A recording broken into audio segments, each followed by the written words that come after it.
Ladies and gentlemen, the President of the United States and Mrs. Trump, accompanied by the Prime Minister of Ireland and the Vice President of the United States.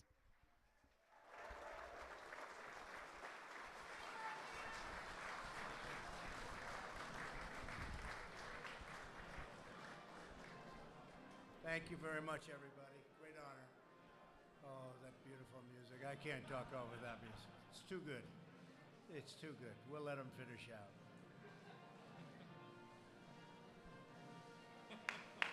Good. Good. Very good. And thank you very much. It's a great honor. And I'm delighted to be here tonight with so many of my Irish friends. I have a lot of Irish folks in this room. And we have a lot of people that wanted to be here, very specifically for that reason. We celebrate St. Patrick's Day and honor thriving Irish-American partnerships that we have all over this country. Some of you came all the way from the Emerald Isle to be with us this evening. Many of you, actually. Many of you. Others came from a little-known island called Manhattan.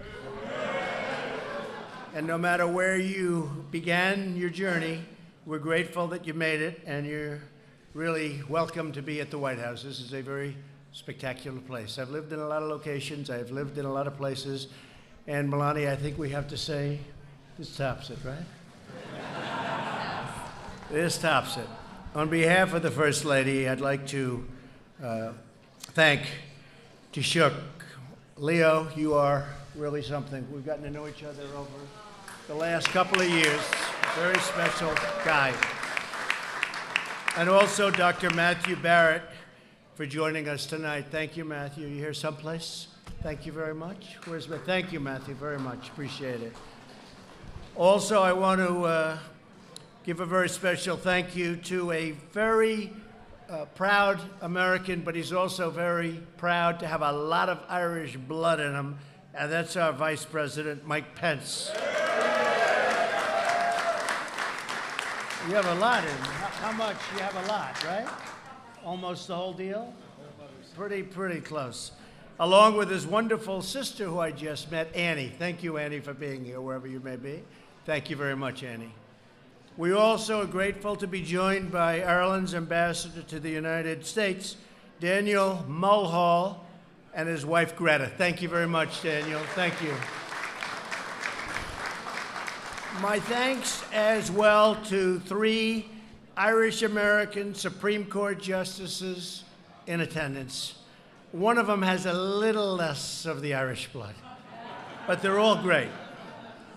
Justice Gorsuch, Justice Kavanaugh, and Justice Kennedy, and we appreciate very much wherever you are. Great. Really great. Doing a fantastic job. Several members of Congress are also here for the festivities, and all of the members of Congress, wherever you may be.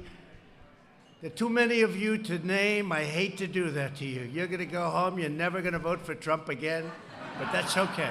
I may be better off, right? We're also pleased to have many members of my cabinet with us, including Acting Secretary of Defense Patrick Shanahan, who's doing a fantastic job. Attorney General Bill Barr. Mrs. Barr, thank you very much. Thank you. Ambassador Robert Lighthizer, he's not busy enough. He's negotiating with China. He's negotiating with South Korea. Japan, we just heard about Japan. Japan's now negotiating. They haven't wanted to negotiate for many years, but now they're negotiating. It's called tariffs. Tariffs are a very, very great way of getting people to the table, and Japan has been terrific. Prime Minister Abe just have completed a deal with Mexico, the USMCA with Mexico and with China, with Mexico and with Canada, and the China deal is going along incredibly well. We'll see what happens, but we're very deep. And where is Bob Lighthizer? Is he around, or is he still? I think he's just a big negotiating machine. I can't imagine that he's even here. But Bob, if you are here, you're doing a great job. We'll have news on China probably one way or the other. We're going to know over the next 3 to 4 weeks. And if that one gets done, it will be something that people are going to be talking about for a long time. And because we have been really taken advantage of for a long time. And now I think China, frankly, they've been very responsible and very reasonable. Let's see what happens. This year, on March 17th, from Boston to Chicago to the Emerald City of Seattle and dozens of other cities and towns in between, millions of Americans will celebrate the legendary history and the rich heritage of the inspiring Irish people. I know many Irish people, and they are inspiring. They're sharp, they're smart, they're great, and they are brutal enemies, right? So you have to keep them as your friend. Always keep them as your friend. You don't want to fight with the Irish. It's too tough, it's too bloody. In my hometown of New York City, St. Patrick's Day, for years and years I've gone to St. Patrick's Day. My father and mother would take me. Is one of the most important holidays of the year and the greatest parade of the year. During the parade this weekend, Fifth Avenue will become a beautiful sea of green, and marchers make their way past the famous and very beautiful St. Patrick's Cathedral, to me one of the most beautiful places in the country. At the White House, we celebrate this holiday with today's event, the annual presentation of the Shamrock Bowl, and I won't tell you who's getting it. It's a big surprise. Okay? It's a very big surprise. I want to keep all the television back there. We want to keep them in suspense. This tradition began almost 70 years ago when Ireland's first ambassador to the United States, John Joseph Hearn, gave President Harry Truman a small box of shamrocks in 1952. Tonight, we accept this gift as a symbol of the enduring friendship with Ireland and its amazing people that we love. The Irish are confident, fierce, faithful, tough, and true. They never give up. They never give in. Do you give in? Does anybody here give in? I don't think so. Since the time of the Revolutionary War, the sons and daughters of Ireland have played a central role in the history of our country. On Christmas night, 1776, a Bostonian of Irish descent, General Henry Knox, Director General George Washington's famous crossing of the Delaware. During the Civil War, more than 150,000 Irishmen valiantly fought to preserve our Union, and they fought hard. This very building, our nation's beloved White House, was designed by Irish architect James Hoban. In 1974 and 1794, when Catholic Irish workers in Washington, D.C. needed a place to pray, they founded a church, now the oldest parish in Washington, D.C., and it's called St. Patrick's. Every year on St. Patrick's Day, we honor Ireland's patron saint and his life of selfless service to others. Today, we also honor the many Irish-American firefighters, soldiers, police officers, doctors, nurses, teachers, priests, and countless others who carry on St. Patrick's blessed legacy of service. Tonight, we are thrilled to have so many members of the Irish community with us at the White House for this celebration. So many people wanted to be here, and they couldn't because we wanted to make room for you. So we just said, don't come. Through trial and triumph, ups and downs, thick and thin, the extraordinary Irish people have stood by America's side, and America will always stand by theirs. And I have to say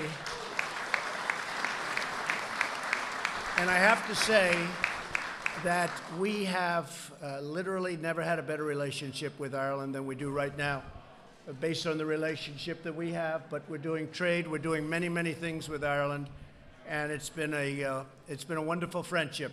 Never been stronger than it is today. We thank the Taoiseach for his honored gift of good luck and goodwill, and we wish all Americans and our great friends in Ireland, many of whom are watching right now, a very, very happy St. Patrick's Day. I'd like to invite the Taoiseach to begin the presentation of this year's Shamrock Bowl, and I just want to say it's an honor to be with you, and enjoy yourself, enjoy your evening, and let's present the trophy to President Trump.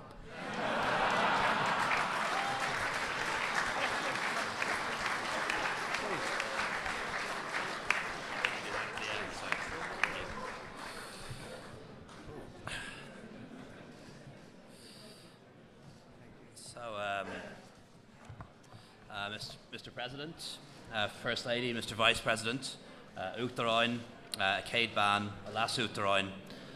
As some of you will know, I'm a big fan of history, and I really love history because I believe that history is the study of the future. It reminds us where we've come from and points us to the place we need to go next. And throughout history, holders of your office, Mr. President, have defined the destiny of this great country in times of certainty and in times of crisis. People like President Washington, who helped to create America and showed the world what freedom meant and how democracy worked. People like President Jefferson, who helped to make America great and created a republic of liberty. President Lincoln, who preserved democracy and proved that freedom has no limits. And Presidents Roosevelt and Reagan, who defeated two evil empires and secured freedom for the world. I know, Mr. President, you've said your ambition is to make America great again, and I think we can already see some of the results of that. The American economy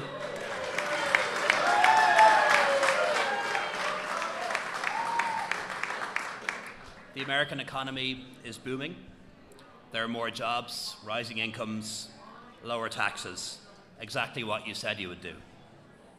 And American military power is unrivaled. Nobody doubts your status as a great power in the world. But I think what makes America really great is not just economic prowess or military might. It's all those things that make all of us around the world really love and respect America. Above all, your people, and so many of you here tonight, your values, a new nation conceived in liberty, the land and home of the brave and free. Those inspiring words that inspired the world. We hold these truths to be self-evident, that all men are created equal, that they're endowed by their Creator with certain unalienable rights, among them life, liberty, and the pursuit of happiness. A nation dedicated to the proposition of government of the people, by the people, and for the people.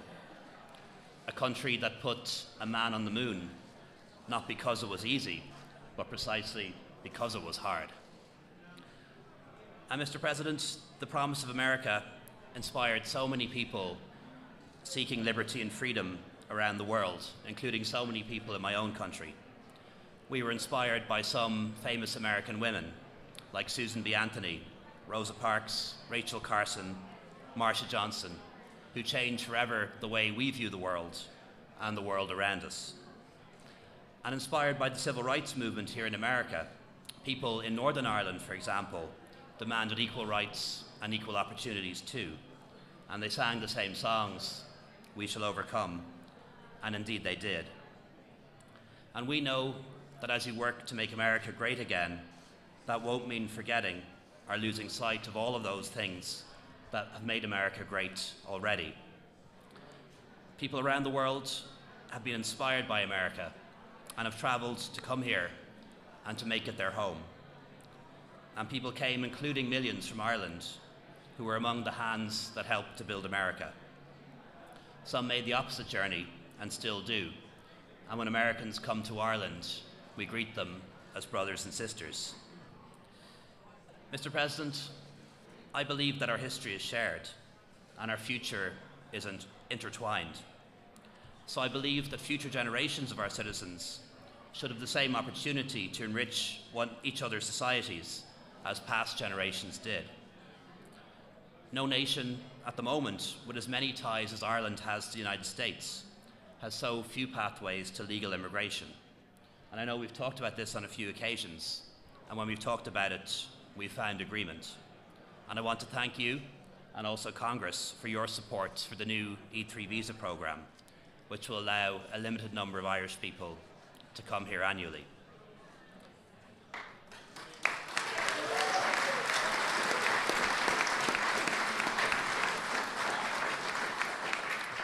Mr. President, 100 years since independence, Ireland has taken her place among the nations of the world. We're a proud member of the United Nations, acting as a force for good around the world. We're secure in our place in the European Union, the common European home which we helped to build. and we're a gateway to the Atlantic, and I hope a bridge between Europe and America. And at this point in our history, we're very keen to deepen the economic ties between our two countries. Decades of investment by US firms in Ireland have helped to transform Ireland from one of the least developed countries in Europe to what is now one of the most prosperous. And we thank America, and we thank you for that, and we'll never forget the role of America in making our economic transformation possible. Today, however, our economic relationship is very much a two-way street. Almost 100,000 Americans in 50 states are now employed in Irish-owned companies, and there are more jobs to come. 119 Irish firms have invested here since you took office, and investment by Irish companies in the US has trebled in recent years. We have a trade surplus in goods and merchandise, but that's balanced by a trade surplus in services. So jobs and trade and investment are going in both directions, and free trade and free enterprise are making everyone better off in the round. And I'd like to keep it that way. President Lincoln once said, "The past is the cause of the present, and the present will be the cause of the future." All these are links in the endless chain, stretching from the finite to the infinite. And Mr. President, I believe that Ireland is part of that endless chain. We're really proud of our links to this great country. We want them to continue, and we want to strengthen and deepen them in the years ahead. And so, Mr. President, in the spirit of our long shared friendship, it gives me very great pleasure to present to you with the 2019 Shamrock Bowl. Happy St. Patrick's Day.